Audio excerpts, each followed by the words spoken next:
Right here I have the dry herb and concentrate atomizer.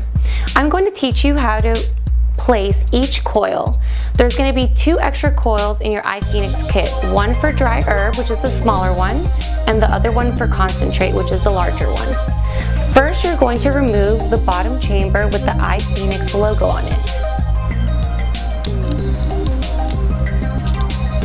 Then you will detach the coil on it.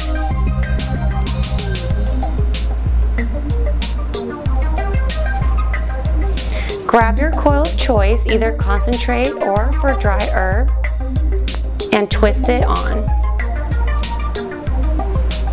Then you grab the chamber back and put it back on the atomizer.